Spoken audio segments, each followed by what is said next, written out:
A nurse disappears without a trace in a quiet Oregon town. No signs of forced entry. No witnesses.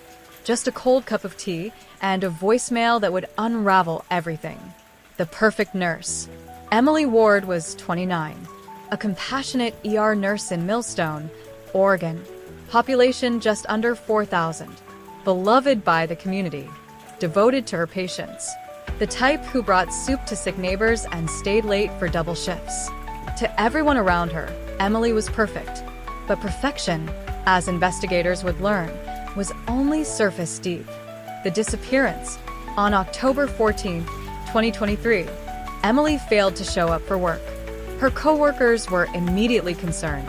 She never missed a shift. Her sister couldn't reach her. Friends got no response. Police entered her apartment. The scene was eerie. Her phone and purse were gone. Her uniform still hung neatly in the hallway.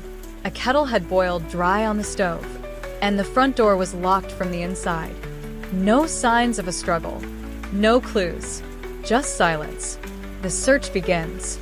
Local police feared an abduction, maybe a stalker or a stranger passing through town. Search dogs, helicopters, and dozens of volunteers combed the nearby woods.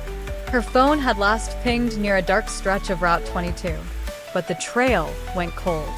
Until detectives looked deeper into Emily's private life and uncovered something she'd hidden from everyone. A secret life. Emily had a second phone, hidden, registered under the name E. White. She'd also been sending large payments, over $18,000, to a man named Derek Vance. Who was Derek? Not a coworker, not family, not even a resident of Millstone. But his name was about to change everything. The ex no one knew about. Derek Vance, a former EMT from Portland, fired for misconduct, accused of falsifying medical reports, and in 2020, connected to the unsolved disappearance of another nurse, Rachel King. Emily and Derek had dated briefly years ago. No one knew they were in contact again until now. A search of Derek's apartment revealed a burner phone. On it, messages from Emily. And one final voicemail. "You said you'd fix this, You don't get to just walk away." That voicemail was dated the day before she vanished. The shallow grave. 2 weeks later, a hiker found a shallow grave outside Millstone. But the remains weren't Emily's.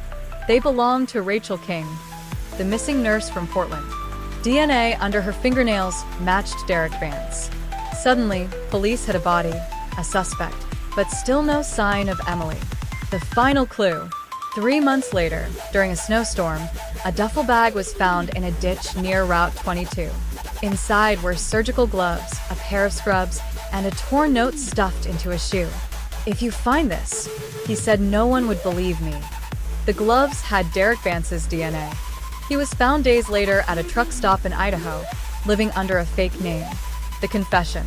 Under interrogation, Derek finally broke. He confessed to killing Emily, claiming she had threatened to go public about 2 patient deaths he helped cover up years ago. She knew too much, and she wouldn't stay silent.